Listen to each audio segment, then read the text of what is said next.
What's up, family? This is Dr. Baruch here of the Elife Media Network. This is the Elife Power Lunch with Dr. Baruch and Chris Murray. Today, as in every case, all the time when we're coming on the air, we like to think that we're bringing you something that's going to benefit you, something that's going to make a difference in your world. And today, we're going to make a difference in your financial world. We're going to make a difference in your, in your future.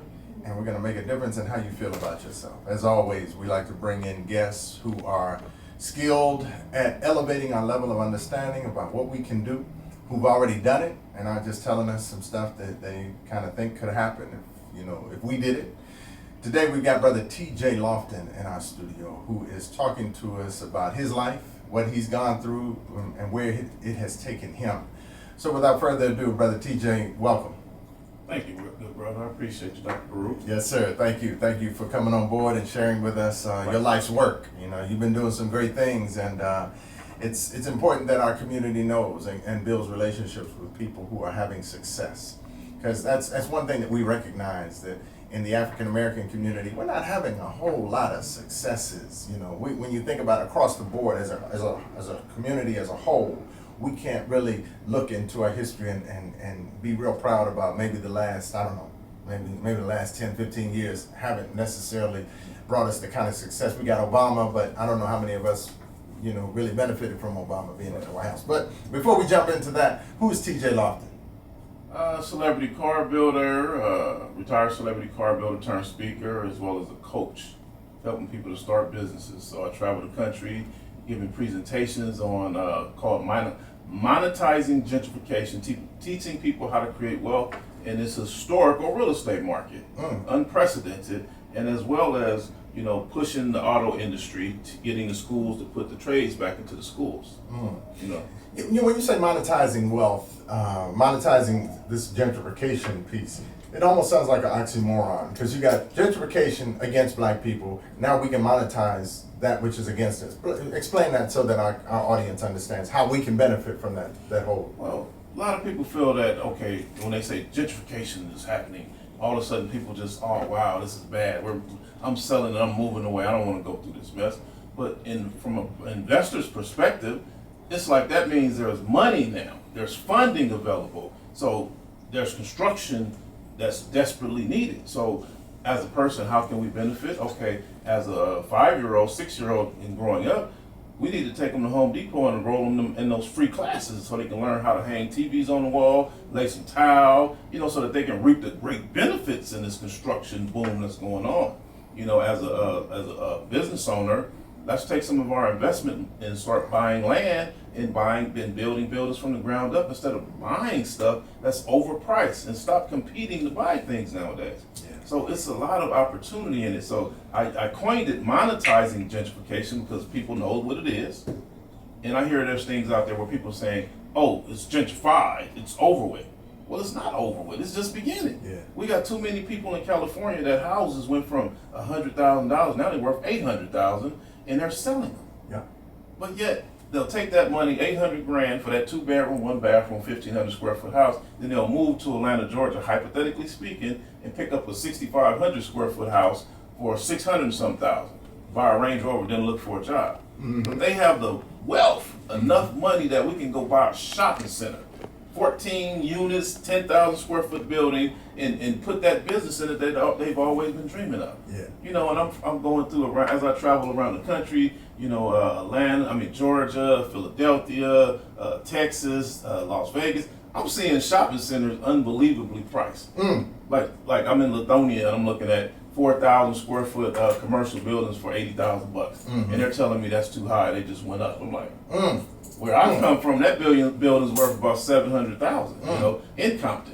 Yeah. By the time we go to Beverly Hills or something, that's like a $4 million building. Wow. So I've seen shopping centers, 15,000 square feet for $350,000. Vacant. And I'm like, y'all should be buying this stuff. Yeah. And they're like, we don't know what that look like. What do we do with it? Yeah. And I'm like, okay, this is what we do. We got this brother over here. He owns a restaurant, vegan restaurant.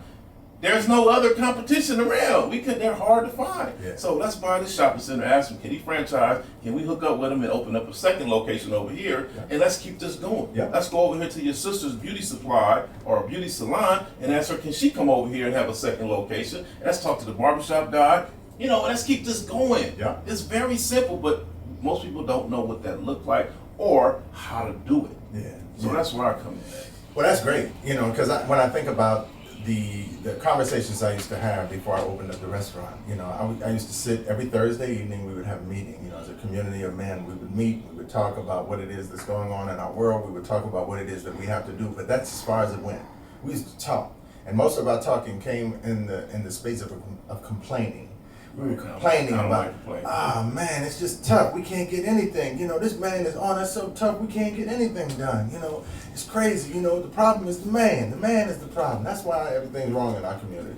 And I remember on that Thursday night when it was 2 o'clock in the morning, we used to meet from like 7 to 9 and then chit chat and talk and drink a little something, you know, until 2 in the morning. And I said, this is the last time I'm coming, brothers. I'm not coming again. I won't be here next Thursday. And the reason why I won't be here next Thursday is because I want to do something to make a difference, as opposed to, you know, us, you know, continuing to talk about this. Let's do something about it. And that's what started my first, you know, that along with some other things started my first restaurant. And I said, we can't keep, we're not going to make any progress. Identify, if you know, if we were to just say, okay, a lion is a lion, and all we keep doing is coming together and saying, the lion keeps doing what lions do. The lion keeps doing what lions do, and I don't understand why the lion is doing what the lion is doing, but the lion is doing what he's doing, and it keeps on negatively affecting. Well, you the prey, you know, the lion is the predator, and he's coming to eat you up, and you keep getting eaten up, and you want to know why things are getting worse for you. You know, that's what the lion is supposed to do. That's his nature, right? So we look up today, and you know, had it not been for coming to that conclusion and accepting the responsibility that it wasn't the white man, it wasn't the government, it wasn't anybody else other than us or me in this instance. I said, you know, I got to do this. I got to do. The vision was given to me. I need to make it happen. And I appreciate the language that you're giving us, in that, you know, you're showing us that there's a pathway, but it still ultimately is up to us. Absolutely. You know, how do you paint that so that people get past their own borders or what do you call hurdles that they've got to overcome? Because that's a big challenge. I can't get people to eat healthy because they got so many hurdles. Oh man, eating healthy is expensive. Eating healthy is, you know, it's not in my neighborhood. Eating healthy doesn't taste as good. Eating healthy is not what I'm accustomed to doing. Eating healthy ain't gonna do me no good anyway, because I'm gonna get hit by the bus anyway. You know, so they got all these barriers, these blockages keeping them from going forward. So it's a tough thing to help navigate through that path to get them to see the light. How do you get them to see the light of monetizing gentrification? How do you get them to see that and then engage it? Well, we are a very show me kind of people. Show me. Yeah. Show Hold me. my hand. You know, so because I'm a popular person, I'm the guy behind lowriding. People watch me. They watch everything I do. They copy a lot that I do. Mm-hmm. So the day I decided to walk into the Good Life and have this thing called a smoothie, I had a whole bunch of other people like, what is that he drinking? I'm gonna have to go try that out too. Same guys was like, you got a business? I'm gonna go start one too. You know, so okay, well, let me start doing a bunch of positive things since I know y'all watching me, because they saw what success looked like and they said, TJ has it, so I'm gonna copy him. So now when you copy me, you're going to see me doing all kind of positive things, you know? You're going to see me hanging out with positive cats. I'm walking through schools, teaching schools, and helping to put auto mechanic classes back into the schools. So I want to see you copy do that too. Yeah. You know, since you're bigger and better, do it. Yeah. But it's very simple. If I'm building a house, you can build one too. Yeah. You know, you can build more because you got more money than me, hypothetically speaking. Yeah. And, you know, we're very competitive people. Yeah. So we want, as long as we see something that's working, we gonna copy it. Yeah. Because I do that. Yeah. I look on there, I said, they got a radio station? Maybe I need to be on the radio. Like, he got more followers than me. How can I set up me a radio station, you know? And that's how it goes. Yeah. Okay. So show me something that's working and we gonna copy it. Yeah. Yeah, I like that. I like that. Yeah. And also something else I'd like for our people to get, and that is, if TJ can build the cars, and if I can produce the food, why don't you make the underwear? You know, why don't we find this other guy who can make the underwear, so we have something to wear while we sitting down and eating our food and riding in our cars. You know, let somebody else do the barbershop and the salons or whatever else. That we come together and not necessarily do the Me Too always, but do the, hey, does this fit into that scenario? Right. So that we can now put together the conglomerate and collaborate with one another so that my success becomes your success. Because if I'm gonna advertise and get customers to come to see me and to do what I'm doing or to support my business, well, they're gonna see your business too, and they're gonna say, hey man, I can go there because it's convenient, you know, and I can work that out. Right. So I definitely like you know, the direction that you're taking and the angle that you're taking in elevating our people, because we shown up are competitive. And I when you were talking about it, I thought about how a man will think he can get that woman because you got it. Right. Because you got it, you know, that's like, That's oh not a man, good thought, yeah, it's not a good thought. Right. But you know, a guy will think that, oh man, he ain't better than me. Well, likewise, I'm sure the thought is that, okay, he started a business, I can start a business. And with that, on that note, when people would come in, they would always say something. Well, you got a radio station, I'm gonna start one too. Yeah. So I would spin it on them. Yeah. Oh well, man, I can get you everything you need to start it. I can Yeah. help you. Yeah, Anyway, oh really? yeah, So that money that you got that you was about to go give to the wrong people, give it to me. So instead of me buying 10 mics, I'm gonna buy 30 mics with yours. Instead of me buying one big deal, I'm gonna hook you up to all my people and get you the desk, get you the glass printed, and find you a location. I got a location in mind for you. Yeah. You can go in my building. I give you a discount on it. Mhm. So how about, oh, you need a little money to help you get started? Oh, I got you. yeah, You know, so that's what we got to do. So that's how I did so well with lowriding.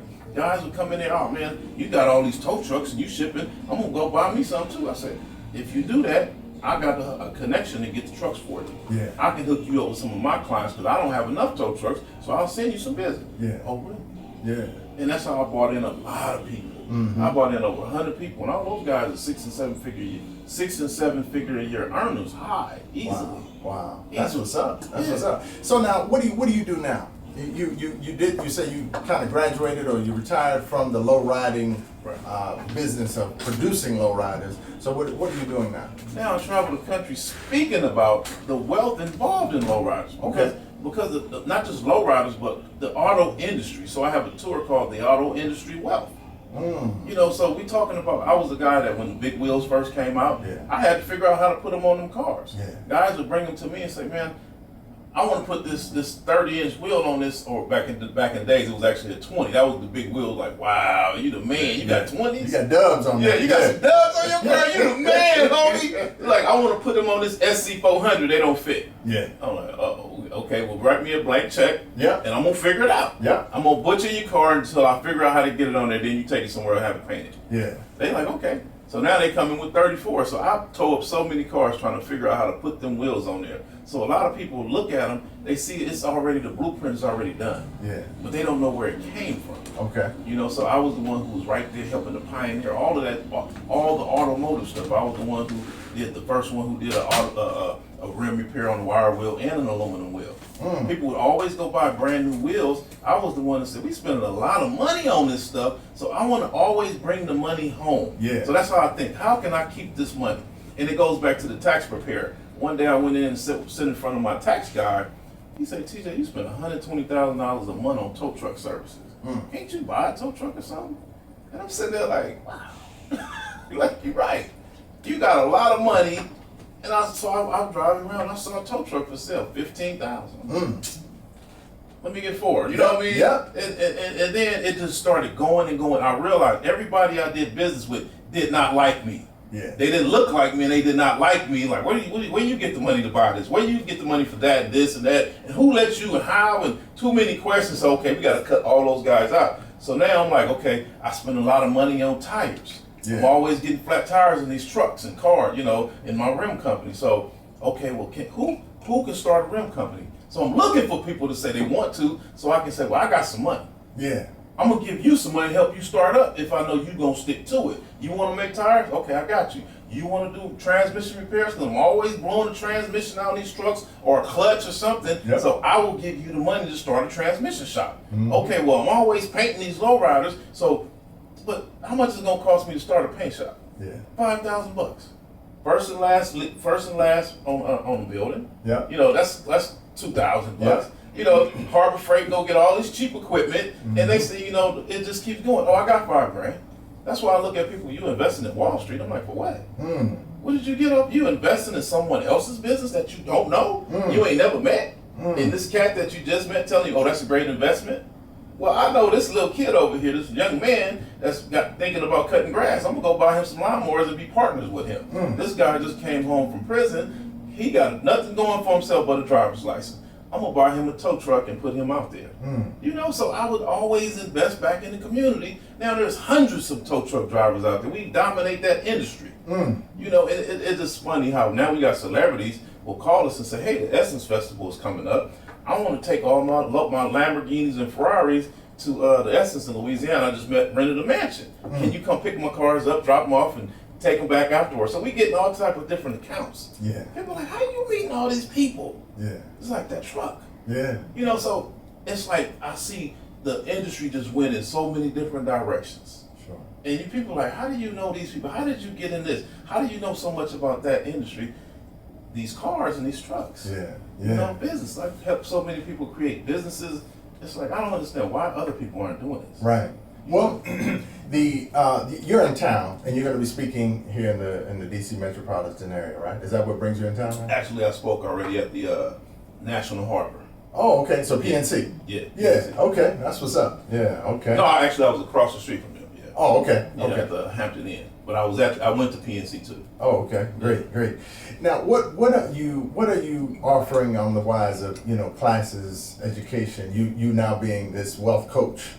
Is that what you would Yes. classify? Okay. So where can we on the East Coast? We know you headed back west soon. What is it that we can do to tap into this knowledge and this information so that we can begin to do this work and put together this team on this East Coast so that we can mirror what you're doing on the West? Well, I have a website called thomastjloftin.com, and I have DVDs on there that's for sale, and I'm working on the TJ Wealth Academy. So you'll be able to go on that website and decide auto industry, all different types of classes that you would like to take. And you can just sit there and just become a member and just start learning straight from the computer. Like you see, colleges are going online. So that's the same thing we're doing, but I'm giving you real world stuff that you can say, okay, how do I start a tow truck business? How do I start a vending business? How do I start, you're going to be able to go to my website and download it. But outside of that, I'm leaving here tomorrow, headed to Atlanta. I'll be at the Liberated Minds homeschooling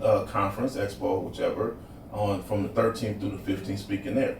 So I'll be honest with you, the East Coast have been good to me. Once they found out about me, they got me going back and forth like crazy. Great. Yeah. And that's good. That's good that we're embracing this new knowledge that we so desperately need. In our face that we didn't. Yeah. and gentrification has got how many more years? What do you 50, 60 more years of gentrification? I guess wherever we are, there's gonna be somebody trying to get what we got. Well, see, we're going through a historical moment in history right now. Okay. Because of all this technology that's out, it's creating a lot of billionaires. So every time an app come out on your phone that makes your life a lot easier, someone sold that intellectual property for billions of dollars. Yeah. So these billionaires, all these new billionaires are going, I want to live in Los Angeles. Yeah. So they moved Palo Alto, the tech capital. They're moving that down to Los Angeles to Playa del Rey. And that's like 5-10 minutes from Los Angeles. So the real estate is just going crazy. So now that's pushing people to take their money. Remember, we were always credit and equity rich, but cash poor. Yeah. So the only way to tap into that cash from those houses that we have is to sell them. Yeah. So now you got these people selling the houses and they're moving all over the country and they're paying cash wherever they go. Yeah. So now all of a sudden it's like pushing the real estate up all over the country. So we're like ants. You pick up that piece of candy the ants got, and all of a sudden they start going, where do I go? What's happening now? Do we leave? Is it coming back? I don't know where to go. Yeah. So we like the ants. We don't know where to go. Yeah. So every time now, where they say you used to go, Atlanta used to be the number one relocation spot for us as a people. Now you go to Atlanta, they're tearing down $25,000 houses that used to be $7,500 and putting up $500,000 townhouses. So all over the country, we're being priced out because, like I told us, colleges, 90% or 99% of our college students, unless you're a doctor, lawyer, or something, do not make enough money to buy a $500,000 house. You gotta make $100,000 a year to qualify for a $500,000 house, which they don't. Yeah. Have a large majority of them. So what does that mean? They're being pushed. So now people from Georgia are being pushed to Alabama. You go to Alabama, they're building brand new freeways for the incoming. Yeah. For all these people that are incoming. I look at DC, I see they say they wiped out a whole black community and putting up high-rise buildings. I've never seen anything like that in my life, and I am a developer. Yeah. All I talk about is development, but when I come out here, it makes sense. So in Los Angeles, matter of fact, the Jordan projects where the Crips began. The Crips not began where they started heavily. They leveled it. And all of a sudden, guess who bought it? Google bought it. Ooh. They said we're going to invest $3 billion in that. So I've been trying to figure. I was wrapping around my brain like, what are they going to do in Watts with this 47 acres? So when I came to DC to give a presentation earlier, maybe 2 or 3 months ago, I saw them putting up these new buildings, and we're in the hood right here. Walk over 2 blocks, and we had Tesla, we had Gucci, Louis Vuitton. I said, that's when I realized that, okay, that's the new gentrification. Yeah. Putting high-end box stores. So the developers have realized we can't go to Beverly Hills and all of these big cities and redo it. We'll get sued, we'll never get building permits, but we can go in here and bulldoze the hood, the community, the black communities, and build those dream cities we always wanted to build. Do it the right way this time around. Yeah. And that's just like, for example, you have Mercedes-Benz decided our employees can't afford to live around our job, around the company. So everybody's making money off of us. We don't own anything around it, but everybody's eating off of us. So they decided we're going to move to Atlanta, Georgia. We're going to buy 900 acres in the middle of nowhere, right off of the freeway. And then they came in, they put up their corporate office right here. Then they put up a 33,000 square foot commercial building behind the shopping center and mall. And then they put up hundreds of thousands of homes behind that. So now you can walk to work, stop by, pick up your latte, a couple of groceries, get your dry cleaning, and walk back across the street home. And Mercedes-Benz on all that. Wow. And then they're going to be paying for the rest of their lives on association fees. And they sold these people their homes. They got Louis Vuitton renting from them, et cetera, et cetera, et cetera, et cetera. So they've realized how do they make the money. And I'm not mad at them because I would do the same thing. Yeah. These are things I encourage us to do. So if you got a hit business that you're making money off of, people are going to follow you. Yeah. You have traffic coming to you, so you need to find your place in the middle of nowhere and buy the whole land and build your own shopping center. And all those people that want to follow you, they have to rent from you. Yeah. And you, for the rest of their life, they rent. Yeah. Yeah. And that's what they do. But Now, what about those of us who have money, but we're time poor? You know, or we're thought poor. We just can't think that far. But we trust. You know, we have a degree of trust, and you lay out a program, and you can list out, you know, what the agreement would be, and we say, okay, look, you know, I give you, you know, $50,000. I give you $500,000. Do you offer opportunities like that as well? Yes, but only for people that I trust. Yeah. the ones that ain't gonna call you on Monday after you sign the deal on Friday and say, I need my money back. Right. This other guy, once I told him that you doing it for me now, he said he can do it. Yeah. You know, and I told him I'd give you 50, but now he said he can do it for 35. Right. You know, so yeah, no, I don't deal with that. I deal very cautiously with who I deal with. Sure. You know, I tell people real estate is a long-term investment. It's no, you're going to get your money back tomorrow. Yeah. You know, so we're going to sit and hold. Mercedes-Benz, hypothetically speaking, is opened up. We're going to be across the street. It's going to take them 2 years to put all that stuff together, hypothetically speaking. Yeah. And if you can afford to sit, you're good. Yeah. You know, and then when we start seeing the equity pouring in, we're not trying to snatch that out and run crazy. Right. We're going to leverage that and go buy more and keep it going. You know? Absolutely. So yes, I work with people who got money and ready to go. That's Right. why I coach. I'm a celebrity coach. People come to me and say, hey, I need your help to do this. I need your help to do that. I don't know how to do it, but I know I want to do it. Yeah. I'm thinking of retiring, you know, just different things. Like I was telling you about the ancestor. He said, I don't know. I know how to do business, but I don't know how to reach out to people and get my name out. I said, okay, he paid me and I made it all happen. Yep. So as long as we can find the people, that's why I'm a coach now. Yeah. You know, I do better helping other people grow businesses. I wish I could have hired myself back in those days. Sure. Because when I was selling people would come to me, teacher, I love what you're doing. Sell me one of your shops. Yeah. And I'm like, okay, I know you. Okay, give me $100,000 and I'll sell your shop. Well, years later, after I come out of the industry, I realized I'm looking at this book of franchises. Like, man, I could have got $1 million for each shop and sold about 400 or 500 of them. Yep. You know, so I wish I'd have had a TJ coaching me back then because it took me 25, 30 years to learn all this knowledge. So now I'm able to come back to the community and say, let me help take your business to the next level. That's what's up. Now, what about, you talk about coming to the community. What about the international community? You know, when I've traveled to Africa, and while in Africa, my dollar is long. Right. You know, dollar is real long. Like, I mean, I went to Tanzania in 2010, and the rent on a this had to be probably a 8-bedroom mansion on Lake Victoria. My backyard was Lake Victoria. After you got past a half-mile, you know, walk to the. But anyway, that was my property, and beautiful front yard, beautiful garden. And when I wanted something to eat or something to drink, it was in the garden. Right. They would go straight into the garden and say, well, we got Absolutely. watermelon, we got mango, we got papaya, we got jackfruit, we got whatever. And they would go right there in the garden and get what I ate for breakfast, lunch, and dinner. And that was easy because I'm a vegan, so they didn't have to go kill nothing. They just pick it. Likewise. Right. And so what are you looking at on the continent? How can we connect up with the continent where our dollar goes further? Well, I like to meet people that say, "Oh, I'm from this country," and then I'm quick to ask, "You got any land?"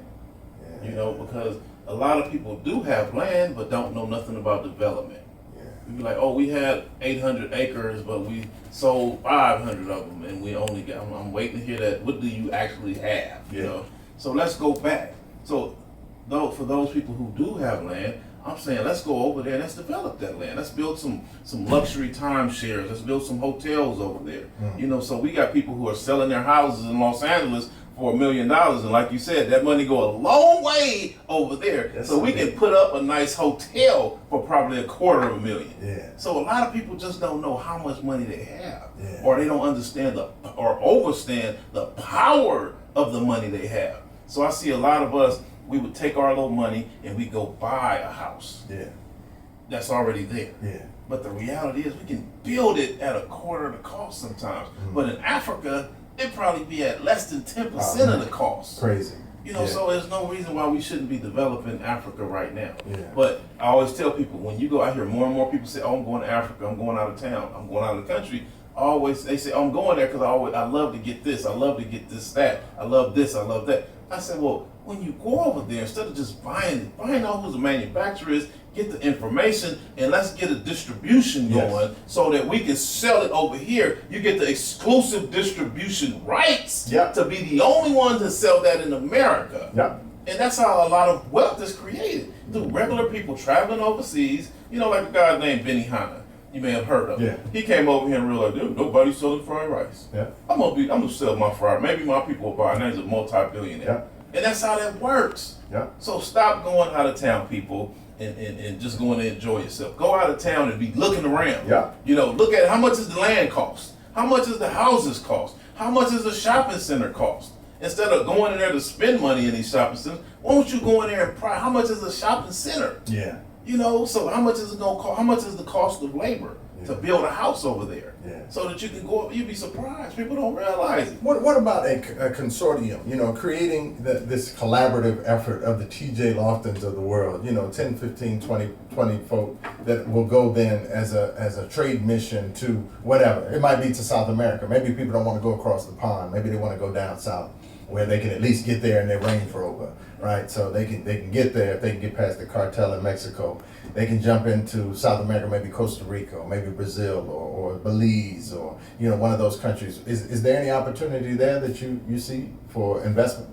There's all over the world, they're being gentrified. Yeah. Those hurricanes that we've been hearing about, all this stuff happening, the hotels are moving in now. They've gotten rid of the residential people that live there, the natives, and they're moving in major corporations, and they're going there redoing the whole islands. So all over the world, there's gentrification. Yeah. I'm actually working on a documentary right now to talk about all that, to show people what's going on. And it just bothers you when you find out that they just did all of this for $200,000. You're like, what? I just sold my condo for, you know what I mean? Yeah. Like, I could have did that. Yeah. I hear that all the time. If I would have known you, so yes, there is a lot of opportunity. That's why I love speaking to people. You're from where again? Yeah. Where is that? You know, okay, do they speak English there? You know what I'm saying? Oh, your cousin is the prime minister? Can we talk to him? You know what I'm saying? Can we get some building permits approved?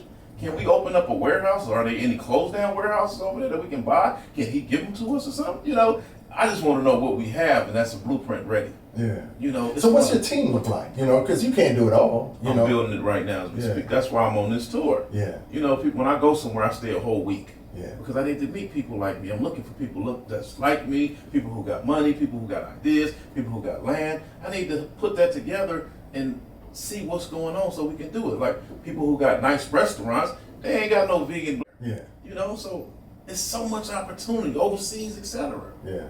Okay. Well, yeah, brother. Well, you know one. I mean, you might have known some others, but you know one who's ready to make that jump. You know, I would love to have a reason to go to LA to sit down in my restaurant and eat, you know, some of this good Southern food down there in LA. That would be great. And they desperately need you. yeah. Okay. Well, you know. I'm a strategic planner. I got it all mapped out. I already know exactly where to We're put about to cut the show right now. We're on a plane. Hey, try to get the jet on the runway. We headed there now. That's it. That's it, man. And that's how we got to do. And I'm ready. I'm ready to make that move. And I'm excited about making that move. And I got people that believe in me. They believe in the vision of what it is that we've created. You know, they know that I didn't just launch out to open up a restaurant. I'm not a restaurateur. I am in the business of providing a viable food source to communities of disserved and underserved people, which happen to look just like you and me. Right.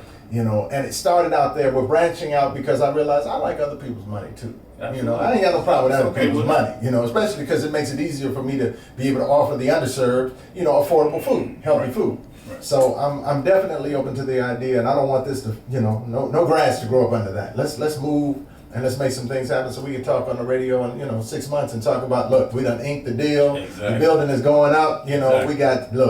we got a staff, a crew coming out for training, and we make this happen. Because also, I think my staff has an anticipation and expectation of me. Okay, you got to grow us too.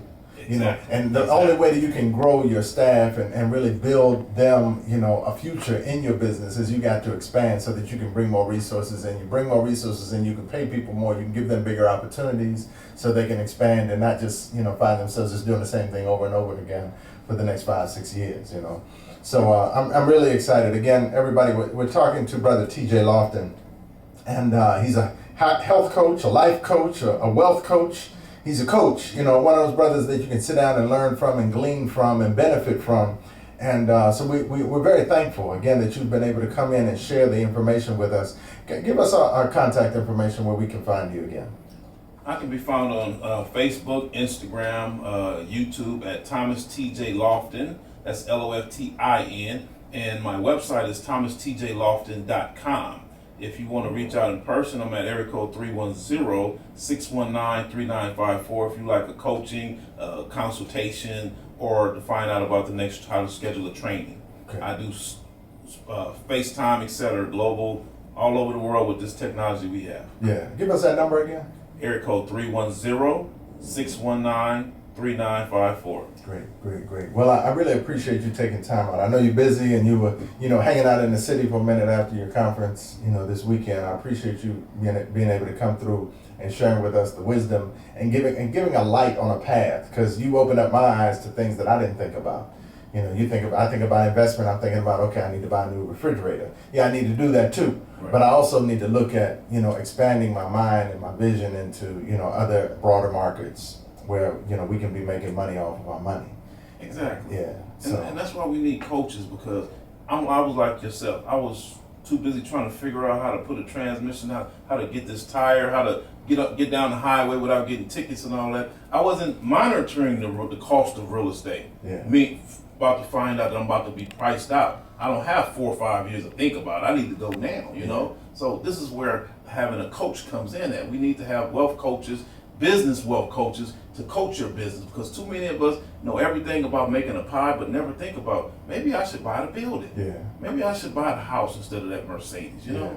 Yeah. Maybe I should be teaching my children how to take over this business when I get older, because something might happen to me. Yeah. Something you said that really rung in my mind, and that is stock market. You know, people like you talking about, oh, I can invest in the stock market and make a bunch of money on the stock market. I watch this money in this restaurant, so I'm able to watch that. Oh, okay, great. We can invest this amount of money into, let's just use macaroni and cheese. People come for our macaroni and cheese from all over the world. Right. You know, and I'm like, wow. You know, I don't think I can make as much money in some other investment on the stock market.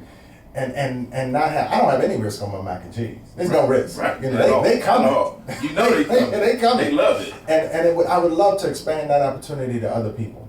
where other people say, man, look, I want to invest in that market. I want 100% guarantee, Right, and return on my investment, significant enough to warrant me, continuing and investing significant amounts. So I look forward to partnering with you. I want to partner, I want to build, I want to grow. I want us to look 2 years from now and say, man, remember that day? We were just talking about it all on the radio interview. Yep. And I like cars too, man. I had a 351 Cobra Jet Mustang fastback 1973. Yeah, Man. the one that laid all the way back in the back. Yeah, Running hard. yeah, man. Had it cut out, had the big old fat meat. They used to call it meats up under the back.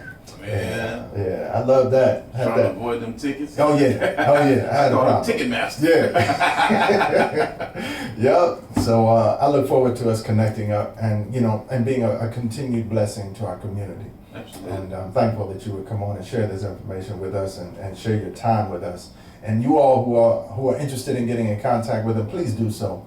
And let's build this. Let's make tomorrow better because we do it on purpose. Absolutely. Let's engage this on purpose. Again, this is the Elife Power Lunch with Dr. Baruch and Chris Murray.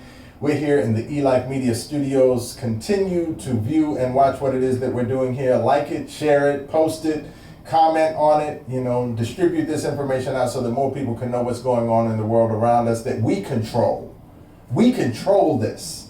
We can control not only what you're seeing and what you're hearing, but we also are now speaking to a specific market. We're specifically targeting our information to people that look like us so that we can help them do this thing called life better. Thank you all. Stay tuned for more great programming. Peace.